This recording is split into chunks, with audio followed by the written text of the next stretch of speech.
Hi guys, welcome to the second histology lecture. This is going to be on the types of epithelium.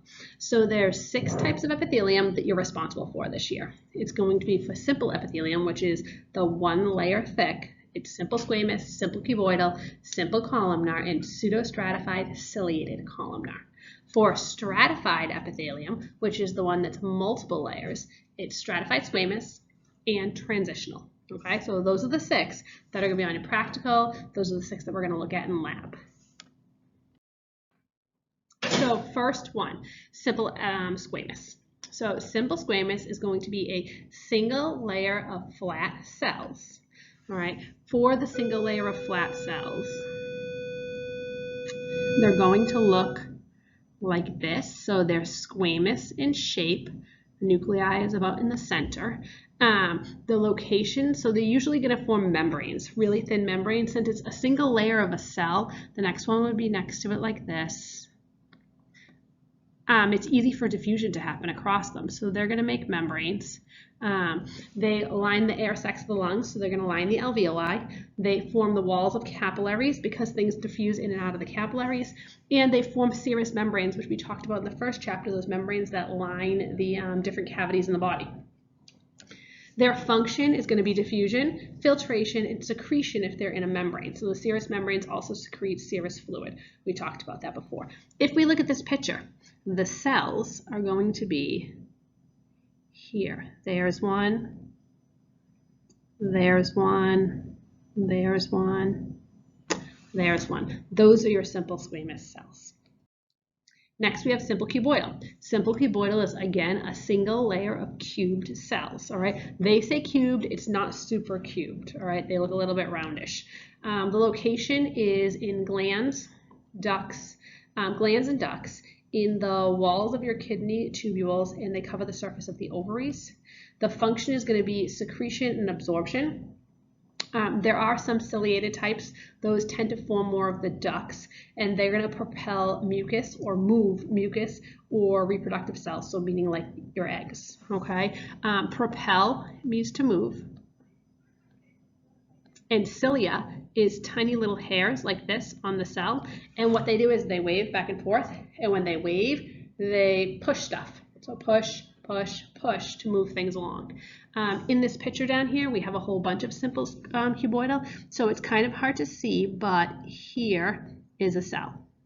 Here is a cell, here is a cell, here's a cell, there's a cell, a cell, a cell, and a cell, okay? The basement membrane is on the bottom, and the free space, because all of our epithelium lines are free spaces, the free space is like this space right there, or right here. The free space is in the center of that ring because simple cuboidal is found in rings lots of times. So next is simple columnar cells. So this, again, because it's simple, is a single layer of cells, and in this single layer of cells they also have goblet cells. These cells are tall and thin. So if we look down here, these are our simple columnar cells, tall, thin cells. Within this, we have these cells here. Those are goblet cells. They're called goblet cells because the cell ends up looking like this with this big space right here. That would be that big space right there. I guess, let me draw it a little bit better. Draw it like this for you. So if I got my cell like that, it actually ends up being kind of looking like this because the top is open, right? So this would be that top, and the bottom, the nuclei all pushes to the bottom, and it ends up looking like a goblet, like this kind of.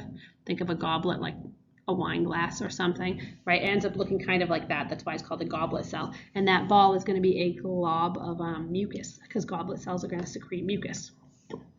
So their location is going to be lining the digestive tract from stomach to anus, and they also line mucous membranes. They're going to line the body cavities open to the exterior of the body. So like in your nose, what else? I guess your respiratory tract, really, right? Because we already said digestive tract. So your respiratory membranes, right? Their function is to secrete and absorb if they have cilia. So if they have the little hairs on the end, like these guys, see these little hairs? Those are little hairs, right? If they have little hairs on the end, then they're gonna propel or move mucus or reproductive cells forward, okay? So they're gonna move them like this. Makes sense. Cilia always just moves things, okay? Again, we're looking at epithelium lining free space. So here's your free space. That white in between is your free space. Next is our simple epithelium again, which is our pseudostratified ciliated columnar is how I call it. This just says pseudostratified columnar. I forgot the cilia word. What happens here is all of the cells rest on the basement membrane. So here's our basement membrane. Here's our bottom. Here's our free space, right? So that's our apical surface on top.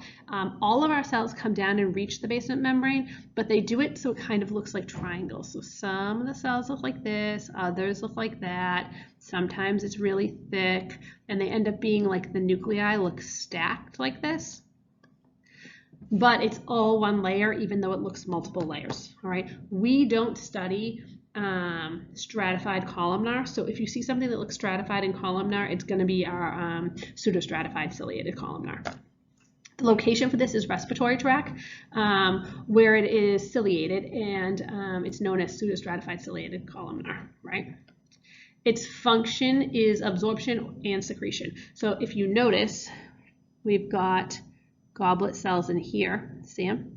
We've got goblet cells in there, so this is also going to secrete mucus. First of our stratified epithelium, so this would be the ones that are multiple layers, is stratified cuboidal. It's 2 layers of cubed cells, and it functions in protection. And stratified columnar, which has cells that are columns, and the cells underneath vary in shape, but it also functions in protection. So both of them are very rare in our body, and they're found in ducts of large glands. We're not going to study them. That's just so you know that they actually exist. All right, so now we have stratified squamous, which is a stratified that you do have to know. So stratified squamous is named for the cells at the apical surface, which is the cells found right there at the top on the free space, right? And remember, this down here is our basal surface or the basement membrane, that's the bottom. These cells are super flat. Right here is one. Right there is one. Right there is one, okay? They're very flattened out. They have that eyeball shape that I talked about before. They function as a protective covering where friction and abrasion are common. So they're gonna stop, like, they make it so that when you go like this, you don't like rub a hole in your skin, right? Makes sense. It's important. They're found in your mouth, they're found in the skin, they're found in your esophagus. Anywhere we're gonna have lots of abrasion, we're gonna find this for protection. The other thing is some of them, they're either keratinized or non-keratinized. Keratin is the protein that they use to like smooth out hair, right? It actually ends up in the cells. So the cells lose as they move up. They lose all their inside contents, and then they're filled with keratin. It makes it like more of a waterproof kind of substance. Your skin is keratinized. Like that's why it's not moist on the outside, whereas the inside of your cheeks is non-keratinized, right? Because it's still soft and squishy. Our last of our tissues is transitional epithelium. This is, look at it here, right? If we look at this, it's stratified, right? Here's our apical surface or our free space. Here's our basement membrane. Transitional is going to be made up of mostly stratified squamous epithelium, but the cell shape actually is going to change depending on how much it's stretched out. So these cells can go from kind of this shape to this shape, okay, depending on if it's stretched. Think of one of those like finger traps, you know what I'm talking about, that you pull them, you can't get your fingers out. It's like that. When it's tight, it's nice and fat, and then when you like this and pull it, it thins out. That's kind of what transitional does. So its function is that it's able to stretch and return to normal shape, and that's really important because of its location. It's located in the urinary system. Think of when your bladder is full, how big it gets, but you still need it to be able to like shrink back to the original size, right? So that constant shrinking and stretching uses transitional epithelium. All right, so you're going to have a couple questions coming up in a second. So make sure you don't end the lecture yet. Watch them and make sure you submit them. Thanks, guys. Have a good night.